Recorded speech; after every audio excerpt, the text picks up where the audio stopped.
Hello, hello, welcome back to this new live session.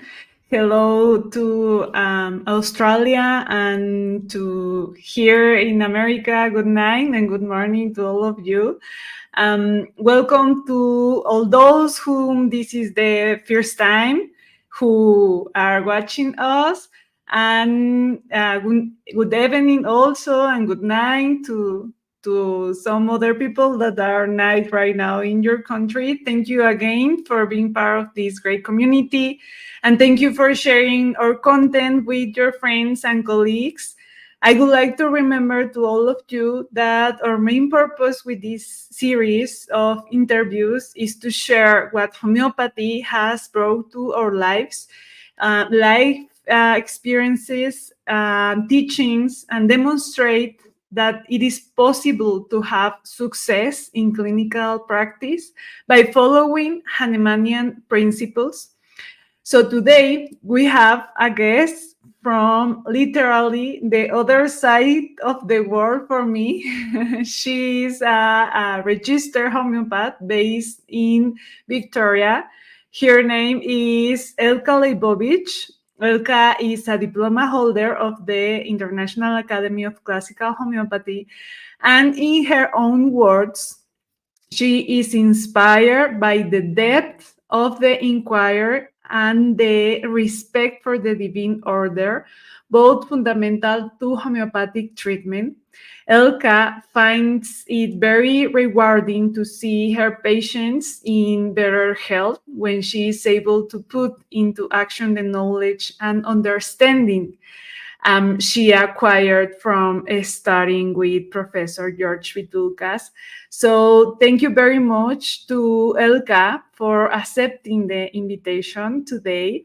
And I would like to invite her to right now to the conversation. Hello, Elka. How are you? Hi there. Thank you for inviting me, and thank you for everyone to taking the time to watch us talk and discuss all the things that we seem relevant to making this practice better and helping the community at large. Thank you. Thank you for all the important things that you are going to share with us today. And thank you for accepting the invitation. Thank you for also what you do in Victoria with homeopathy.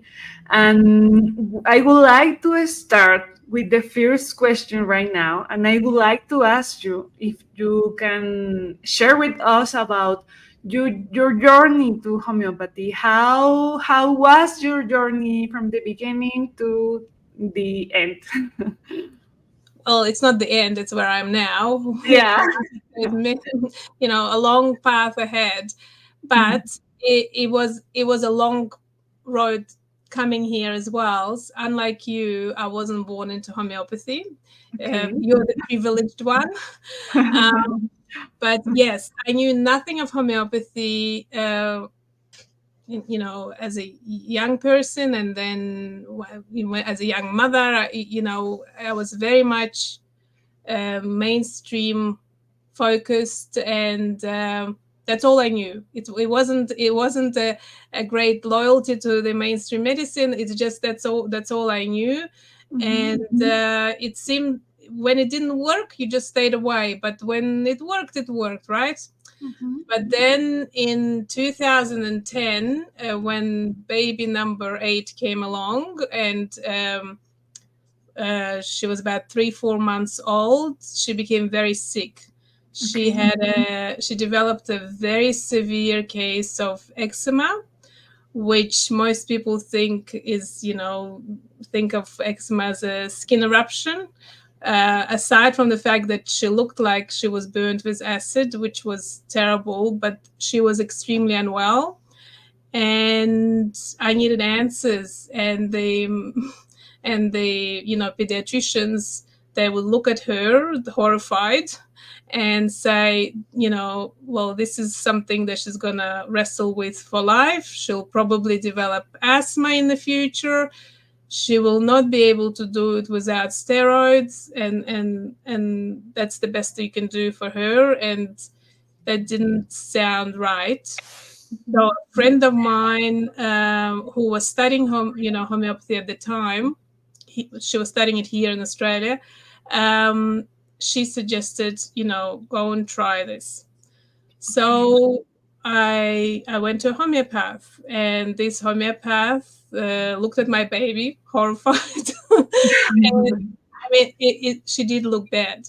Okay, and he asked a few questions, and he gave me 2 remedies to give her twice a day, every day for I don't know how long, and nothing worked. It didn't get worse, so it didn't get better, but she herself would get really bad at times, not related to the remedies that were given. So there was no homeopathic aggravation, from this prescription, but there was at some stage I had to take her to the emergency room, thinking that I'll walk out without a child, because that's how sick she was.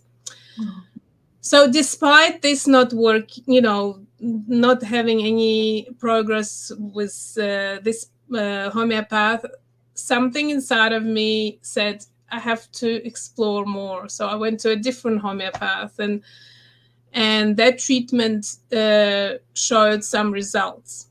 In retrospect, I can, it wouldn't be what I would prescribe to a child in that state now, because again, it wasn't one remedy. There were also herbs involved and so on. But at least for that moment, it gave us a relief. And yes, but so I kind of, every step of the way, I kind of, okay, well, this works. And I asked questions, and I brought my other children to this homeopath, and I came myself. But then I think this homeopath got fed up with my questions. So she kind of said to me, I'm going to narrow my practice, and I'm only holding on to old patients, and you're not an old patient, so therefore, you can't come to me again. So I had to look for another homeopath. Now, I have to say I'm very grateful to her, first of all, for treating my daughter the way she did, even though it wasn't the treatment that I would want for, that I know that my child could have, but still at the time it helped. And also for moving us along, because it kind of encouraged me to explore more. So since then, I've seen probably another 5 homeopaths, with all sorts of different prescriptions. Some advertise themselves as classical homeopaths, including that homeopath herself as well. So I later realized that people have different ideas of what classical homeopathy is, or maybe, Yes. Maybe it's something used as a brand name. I don't know, but there's a big practice of using different remedies at the same time, and also other things as well. So, so I think a homeopath number 7 or something. With everyone, I've learned something. So, and I'm very grateful to them. I'm not going to say they weren't good. They, it kind of moved me forward, and it moved my family forward. But I got tired from feeling that homeopathy can do that much. I don't know if it's on the screen. Yeah. I would. Yeah. Yeah. That much. But what we are offered is this much, through these treatments. So I thought, well, maybe I need to study to help my family. This was my goal. I was gonna study, and by that time we had 2 more children, so it's 10 children, a husband, and myself. Enough patients to take care of. So I decided I'm going to study. I started to look up the courses that were available in Australia, and at the time there were none. They've closed the courses, and at the time So this was, I think, 2016 maybe, or so I thought, okay, well, maybe God doesn't want me to study. And I kind of, okay, well, no, it's not going to happen. And then I walked with it for a bit, and then I thought, well, maybe he doesn't want me to study in Australia. Yeah. So I looked at a school that Australia at some stage accredited. So at the time, not only you couldn't study in Australia, but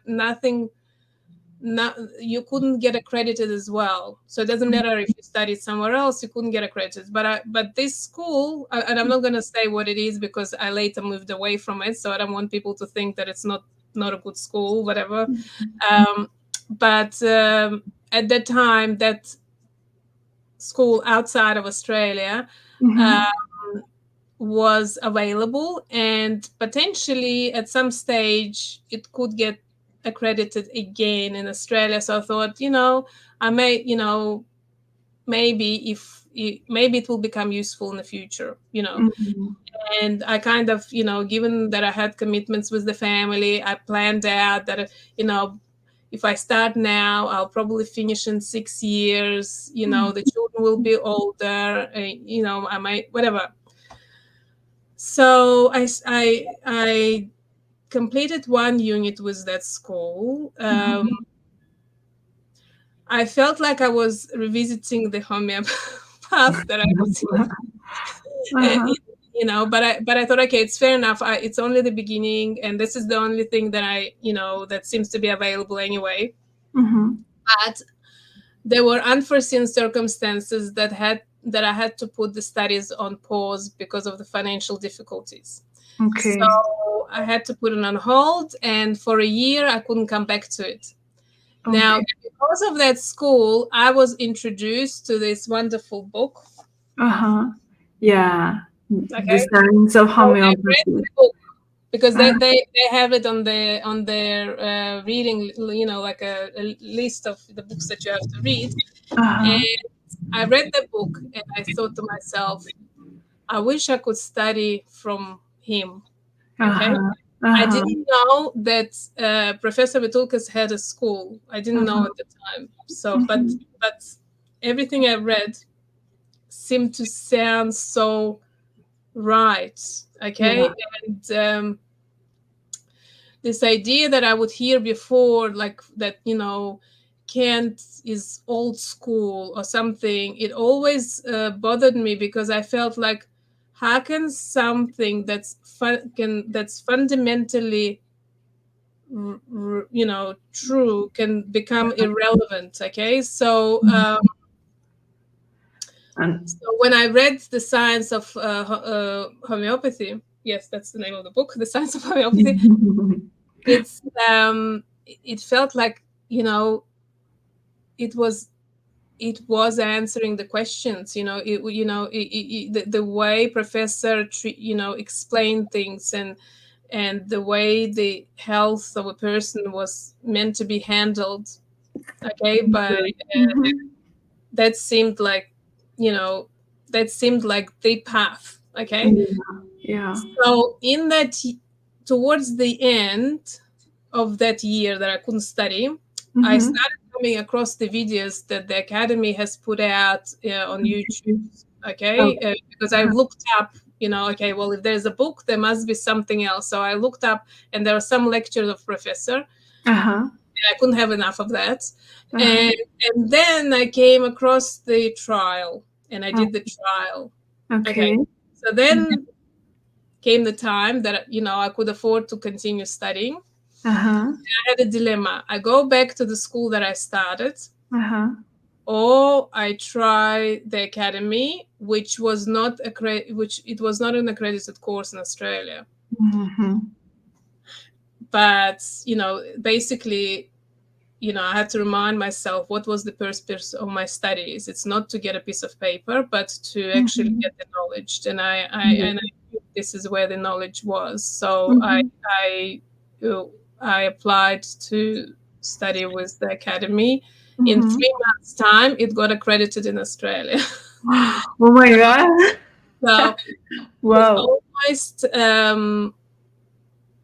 I felt like God was closing the doors that were not right for me and opening the doors, that were leading me in the right direction.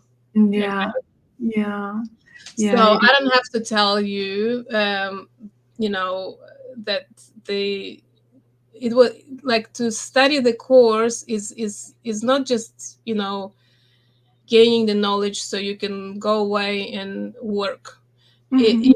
It's an experience that you feel like you're growing just as you're sitting there listening to the lectures, right? It was like I said to you earlier, I have commitments, I have a big family, and I could only come to watch the lectures at the end of the day. I feel like this is the deal that I have with God. I take care of the family first, Mhm. and Mhm. homeopathy is a treat.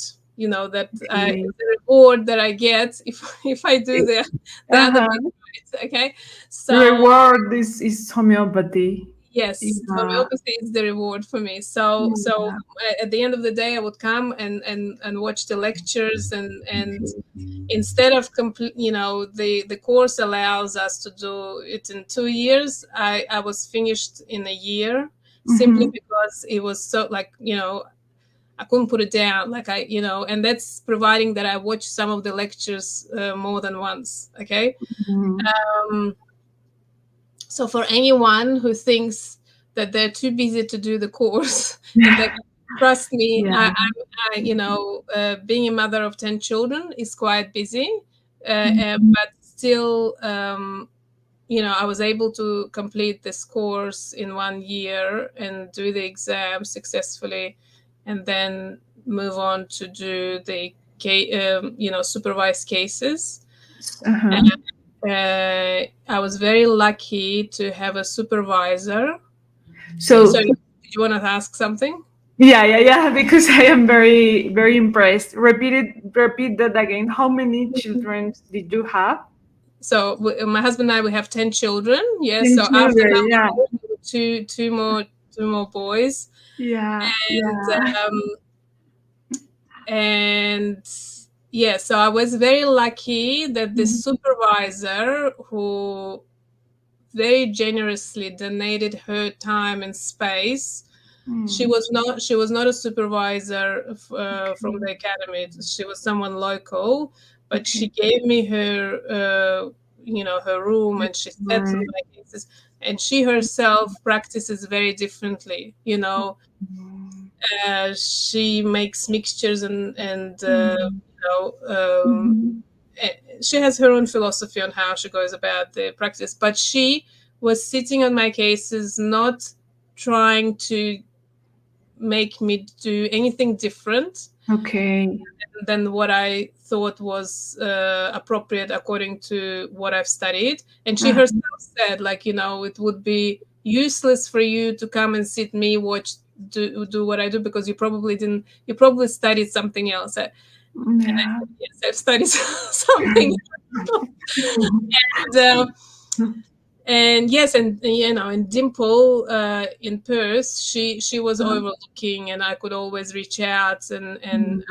ask for her guidance. Okay.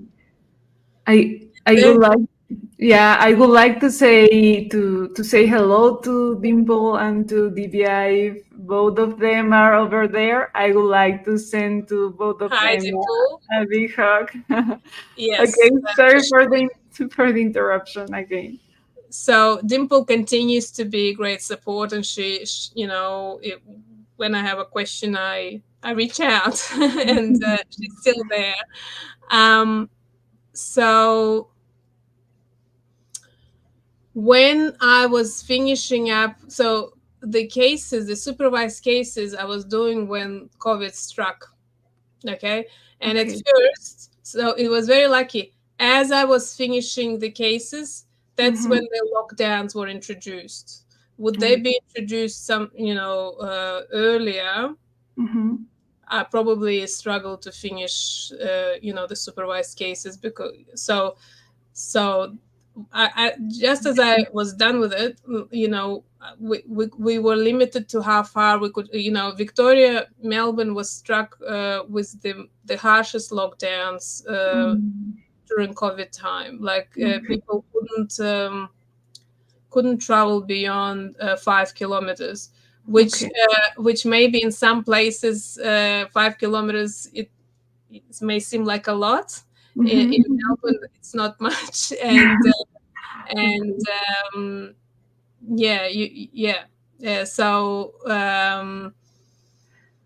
so what happened? Like I'm done with the course. I'm done with the cases, Uh-huh. and I'm thinking, okay, what am I supposed to do now that people can't come? I can't go.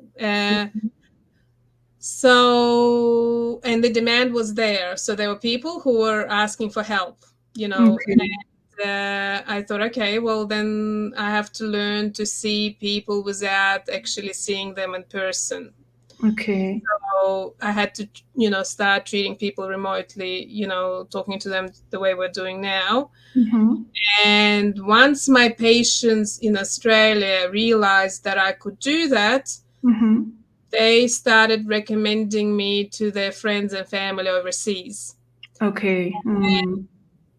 In no time, I was treating people from many different countries. I Okay. have patients in US, in Europe, in Eastern Europe, and Indians, South Africans, Israel. People in Israel, and Mhm. so which added a whole new dimension to this experience. Okay, yeah. Because all the cultural environment and all Yes, yes, the, yeah. even though some of the issues, health issues, were Yeah. similar, the way they were brought forward and the Mhm. way people presented themselves, Yeah. that's different. Yeah. So yes, I'm very grateful for my experience. I would like to say that during the course, the e-learning course, in many lectures, Professor Vithoulkas mentions how people's upbringing play a significant part, not only in their health, but also how Mhm. they carry themselves, and which is important to recognize when it comes Mhm. to us um, identifying symptoms. Yeah. Uh, so it's amazing for me to have a first-hand experience to see what it is that he would refer to in some of his lectures. Yeah. I also like to mention, as you can tell, I, unlike many other practitioners who worked in the field for many years, this relatively I'm new to this, but Okay. when you invited me, I thought, okay, well, if I have something to share and it's useful to someone, hopefully it will help someone. But I'm not presenting myself as an expert. Yeah. Just happy to share what it is that I know, and hopefully someone will find it useful. Thank you. Thank you, Elka. Oh, I am sure that it will be a lot of people that will find it useful for their practice also, because this is a very important topic right now in our daily practice, the multicultural environment. And here I would like to also ask you, what key cultural considerations do you consider when homeopathic consultations with patients from diverse backgrounds? Okay, well, as you know, our main objective is to recognize the core point of distress, of the Mhm. disturbance, and find Mhm. the correct remedy, Yeah. right? So we don't go in looking for how different people are, but actually, our aim is to find the correct remedy and then to support people according to their needs, right? Mhm. Now, in order to do that, we need to build a relationship, relationship between the practitioner and the patient. And the consultation needs to be conducted in a way that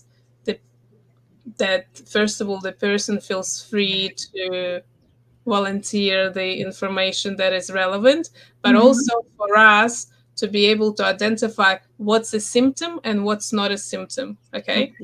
And this is where it comes in. So when it comes to practitioner-patient relationship, you have people from certain countries where they come to you, and like, for example, countries like India or those who were born in Soviet Union, so maybe not the modern, not the people who were born after the Soviet Union collapsed, but the generations before, where they come to you and you're an expert even before they met you. And the way they present themselves, it's almost like they want to be this good student, this good patient, to answer the right questions correctly. And as a practitioner, you need to help them, I think, to kind of relax and be, so that they can bring out what it is that's important to them, rather than just answering questions correctly, whatever the idea of correctly is. At the same time, you have people like from US, I love Americans, just so you know, but they come to you the same way they come to a marketplace. They give you an order of what they want. And obviously I'm talking about typical, and it's not everybody, and it's not a matter of good or bad. It's just the way people, I guess, see the world, or so in that case, it's very important to put out ground rules, so you don't end up pleasing that, because if the person says, well, I want that fixed, but then I will deal with someone else, so because for whatever reason, people from that part of the world feel like they're coming for, they're picking the service. There's, I guess it's maybe it's lack of understanding of what the process requires that allows them to be like that. But they come to you the way they will come to a shop. I want this, and if you don't explain, if you don't take time to explain and set up the rule, ground rules of how these things work and whether it will work for them, it will not work. Okay. So you have these two extremes, and in both cases you need to help you need to help yourself and the patient to build that relationship, so that everyone comes out successful. You're in your prescription, but they're in their healing, so they can go through the difficult moments of of that healing process, and not panic or fall apart and so on. So you have that. Then you also, when you have people from the cultures where obedience is very strong. You might confuse some of some of what they say and how they behave as this yielding, reserved trait, as a symptom, and that may not be the true. It's just that's just a cultural trait, and it's important to be able to see past that. So again, depending where people come from, I think it's important to recognize how much of that influences in how they present themselves. Okay. So parenting styles. Okay, yeah, this is something very important too. Yes. So in the Western world, there has been a cultural trend that treats discipline well, it kind of associates discipline with oppression. And Mm-hmm. since in the modern West we're fighting oppression, Mm-hmm. so the discipline seems to be, you know, an issue. Completely. It's a dirty word, you know. It's like, Yeah. so you have children who don't know they don't understand no, simply Mm-hmm. because they have not been introduced to someone saying no to them. Okay. Okay. And Okay. then it's not a matter of them being disobedient or them Mm-hmm. being, it's like, for example, if you have a child who has not been taught to read and write Uh-huh. at the age appropriate level, you would not consider them having a learning difficulty. It's not Okay. because they have a learning difficulty, it's because they haven't been taught to read and write. Yeah. So same way, a child who has not been taught that there are consequences to bad behavior, that there Mm-hmm. is, that, that in certain places the answer is no, uh, Yeah. and they behave accordingly, and then it may look like a rude, um, disobedient child. Mm-hmm. It's not necessarily a disturbance within. That's Mm-hmm. because the child has not been taught in a way that would help them to be more socially, um, what would be the word, socially, uh, Um. I don't know what would be the word, but you know so it's important to identify it and not treat it Mm-hmm. as a symptom. Okay. That they're not being disobedient because there's Yeah, like something pathological. something pathological. They just don't know Mm-hmm. how to handle themselves differently. And Because. you get the, you often have parent, and this is a very modern trend, when Mm-hmm. parents feel like instead of giving instructions, they give Mm-hmm. out requests. you Yeah. know Please don't hit, or please Mm-hmm. don't do that. Well, Yeah. to every request, any request can be denied. and Mm. and it's not, and it's okay. When you're asking, you can get a no from a Mm. child. uh, Yeah. but so they don't know these instructions, and they're acting accordingly. And that's not because Okay. they're bad children or they Mm-hmm. have a pathology. It's because they haven't been taught. Okay. And in this way also, how do you ensure this effective communication during the online consultation? So obviously, you observe that, Mm-hmm. you observe the behavior of the child, and then when this stands out, Mm-hmm. you then have a conversation with the mother, and you ask about different situations, like, how do you handle this situation, and then you find out how the Mm-hmm. parent handles it. you know Okay. that you realize that the parent is acting as the friend of the child, not a parent. And then you can, obviously, sometimes you can still have a Mm-hmm. child with this kind of pathology, but when you have this parenting style, Mm-hmm. it is very possible that some of the behavior that is disruptive to a child is nothing to do with pathology, that it's Okay. purely, um, Because of the lack. yeah, Uh-huh. it's just a lack of discipline. Now, Okay.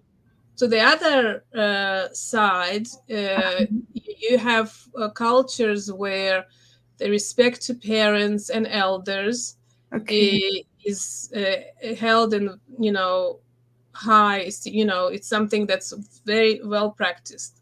Okay.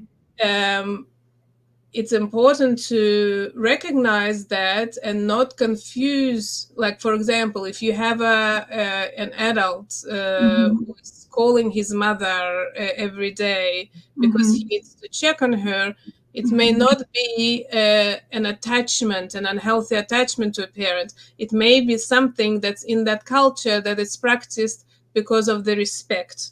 Okay, so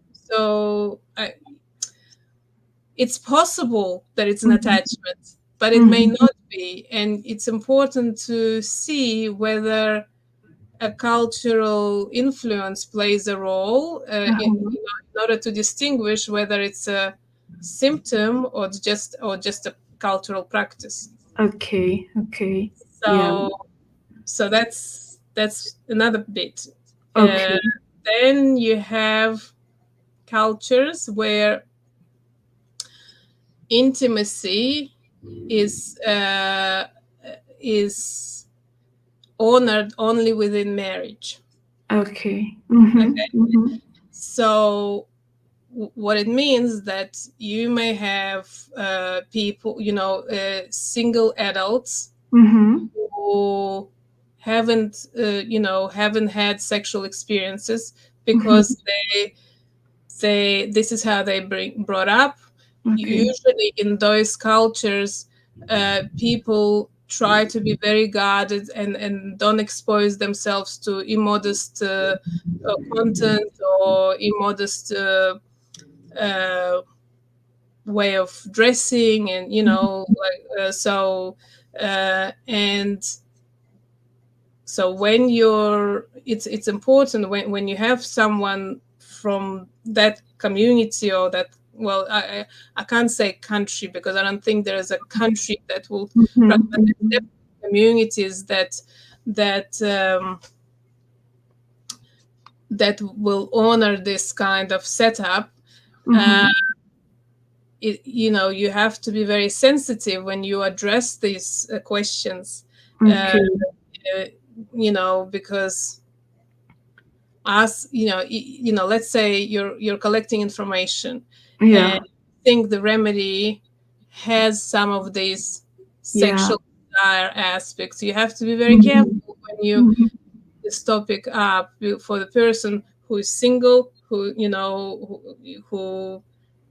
and also not treat it, the fact that there could be an absence of sexual interaction, that it's some sort of pathology or shyness or whatever else, because this is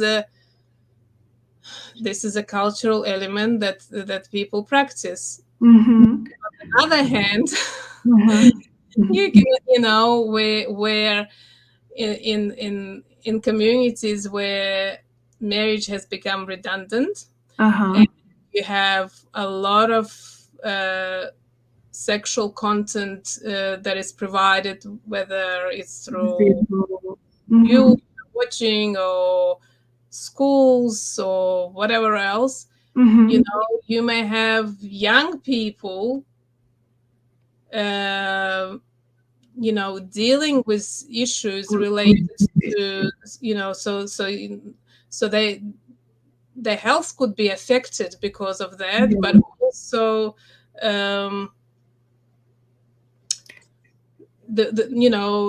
certain things need to be addressed, simply because they're being exposed to this information very, very early or very often, or And I have a suspicion that in the years to come, unfortunately, we will be dealing with a lot of issues related to this, because in the recent past, when this the transgender movement has taken up center stage, and you have young people who are testing out all that's being offered to them. It's not because there is a certain disturbance from inside that's making them do it, but because everyone else is doing it. It's because I can give you an example. Just last week, my family went camping, and close to us, there was a group of 10 girls in their early 20s, and some of them were couples. There was a lot of sexual behavior, sexual language, music that they were listening to. Yes. And it almost seemed like they were competing with each other. Mm-hmm. And I was thinking to myself that it's possible that if they, I think that if they were not suggested, Mm-hmm. I don't believe that all of them have Mm-hmm. this inner calling, so to speak, for these things. That it's Mm-hmm. more of this cultural thing that gets them involved and gets Yeah. them to experiment with whatever it is, and the issues will stem from that. Yeah. I don't believe that we'll be able to bypass the Mm-hmm. issues that will come up out of all this experimentation. Yeah. Yeah. So Yeah, we as a generation are actually very, very, very exposed exactly to all this information. Exactly. And could you share with us a memorable case study where your multicultural approach significantly impacted the outcome of the treatment? okay, so yes, I can. I had a patient. Well, I still have that patient. This lady is South African. Okay, Okay. she came Okay. to me in a really the issue was the mental disorder, and she came to me in a very bad shape. And Mm-hmm. I had to help her out because it was a very extreme. Once things had come down, Uh-huh. and so the picture started to emerge, right? Now, Okay. I don't know if you've met many South Africans, Uh-huh. but the ones that I've met, Mm-hmm. very soft spoken, very well mannered, very proper, Like, um, very warm. Yeah, but there is the high standard when it comes to manners and the way they carry themselves. mm-hmm. So this lady, so when things calm down, it was time to give her a second remedy. Uh-huh. I always get nervous when it comes to second remedy. I think second remedies are much harder than the first remedy. Like more important, yeah. Yeah, Yeah. yeah. So she wasn't sleeping, and Okay. I knew I had to help her because if she would continue not sleep, then she would Mm-hmm. go back to where we started. Okay. And, so she wasn't sleeping. She Okay. was dwelling on the past disagreements. She was dwelling on the past a lot. Okay. You had this properness, the way they they're proper even when they text you, like they put in words that you would think are necessary, but they're so particular about how Smile.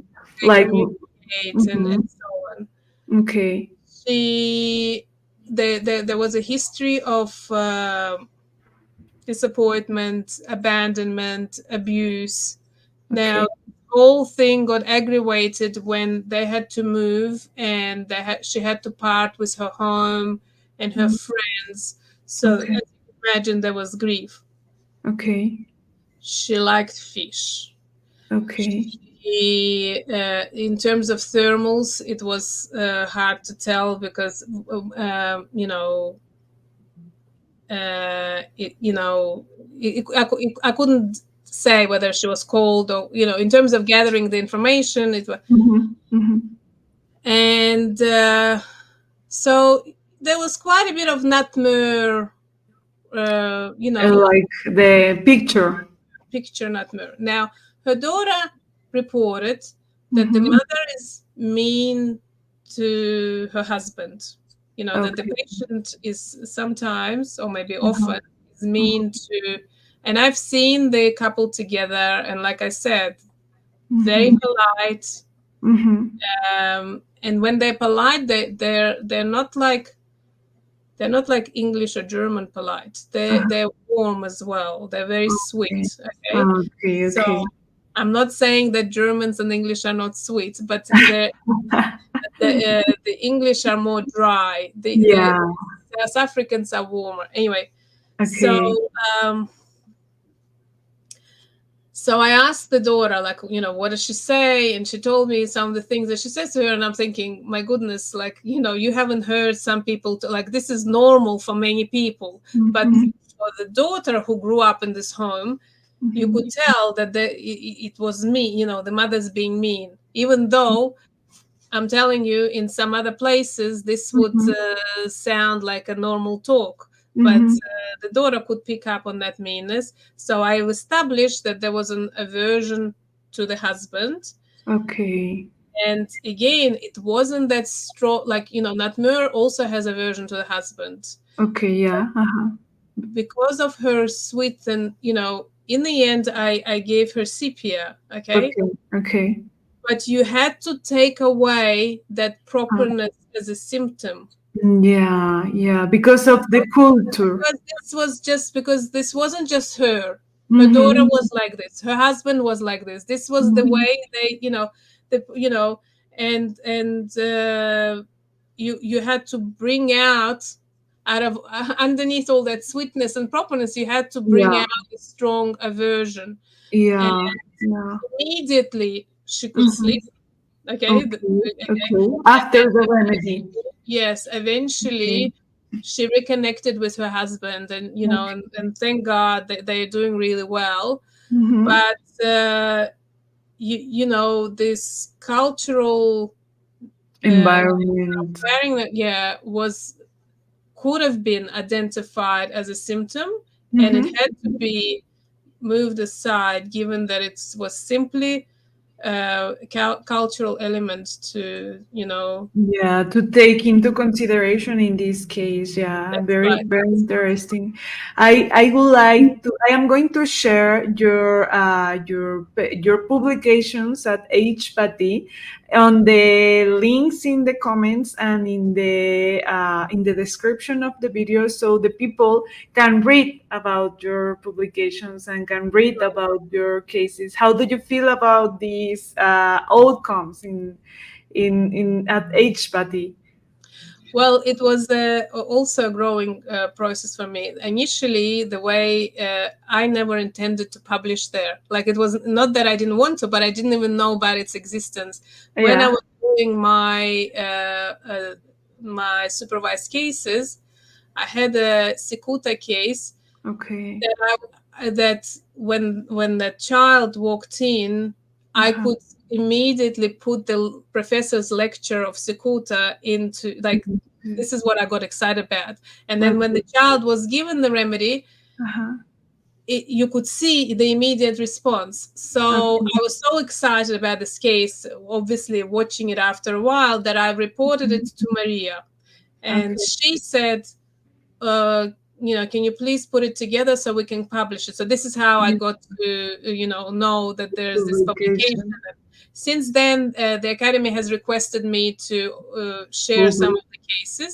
And Wonderful. that's when I was introduced to Seema, Uh-huh. who has a very high standard for these publications. So thanks to her, I've learned Okay.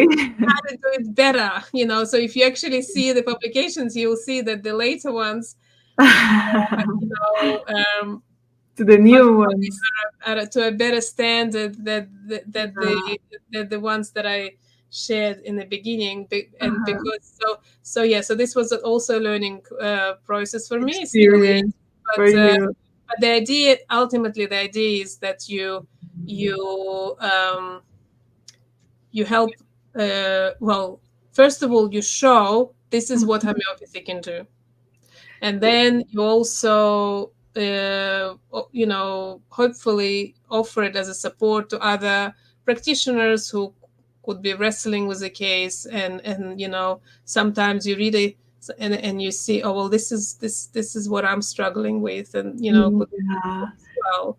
Con- And by the way, the latest one that's been published last year, two of my patients Uh-huh. somehow, I don't know how people from the street access the, like who would be searching for this, but I had two patients come to me because they've read this publication. Oh, So wonderful. yeah, so I would really encourage other people to Yeah, to share publish.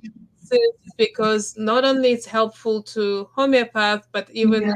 people from wider community who are looking for answers for themselves or their loved ones, Hmm.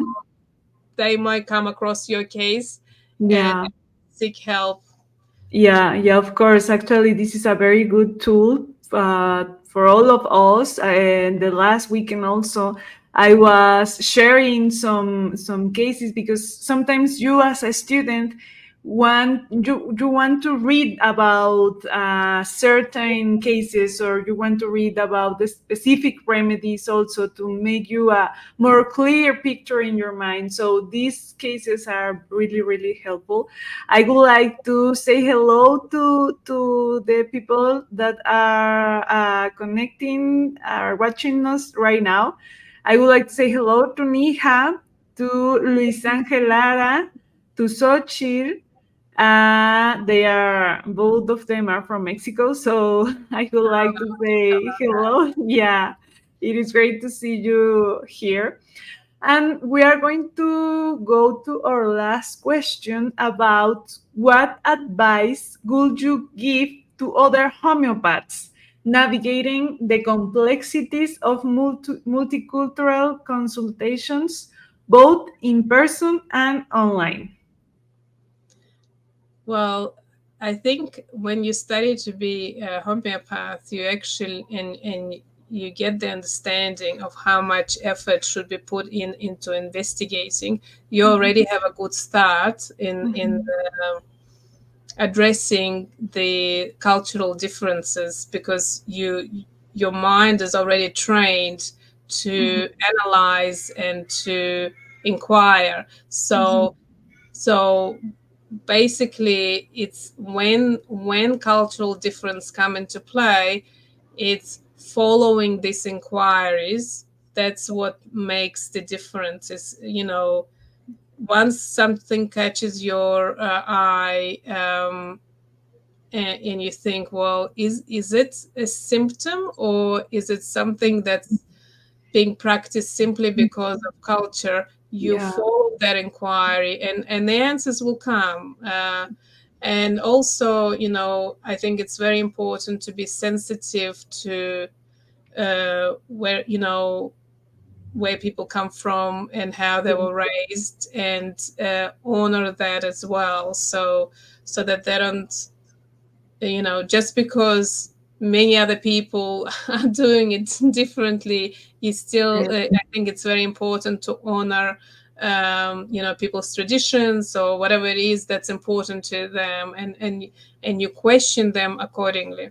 Yeah, and have also a background about that culture, because even here, for example, in Mexico, you are very sure that if you treat a patient that comes from a village, I mean, here we don't have village, we have towns, little towns. So people that if you see them coming to your consultation, you will know, or you know that you cannot ask, like completely not ask about sex, for example, to woman, and of course less to the men, because it's a very, very difficult topic in, and more to the older women that are more close.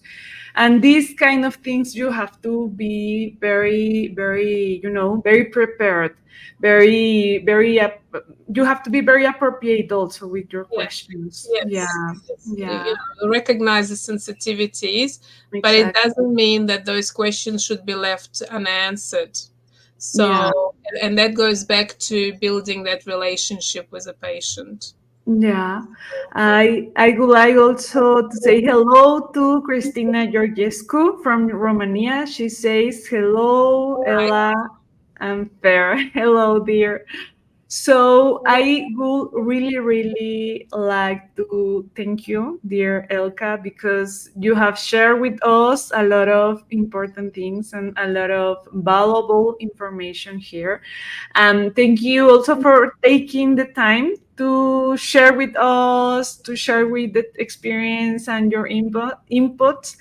And also, thank you for sharing your journey with us Thank you. because, Thank as you. I told you before the beginning of the interview, it is very important to all of us as a young generations, and also to all the generations that are starting in this journey, to be in touch with these experiences, to be in touch with the journey of other persons. So thank you very much for encouraging us. And thank you to all of you that are watching us. Yes. I also thank you because you share, you comment, and you are the real the strongest part of the community, all of the people that is watching us. So see you in the next time. I don't know if you want to say something, Elka. I just want to thank you for the opportunity, for the invitation, and we're all here for each other. And and I think it's very important that we come together and we share and we learn from each other and we support each other. So Yeah. we're hugging the world from all different corners. Yeah, exactly. Thank you. Thank you very much, dear Elka. So, see you in the next interview and see you in the next live. I would like to ask to the people to share in the comments to whom you would like to see here in the next interview. I will be very happy to read your comments. So, see you and thank you very much, dear Elka. Bye Thank you. bye. Take care. Thank Bye. you. Bye.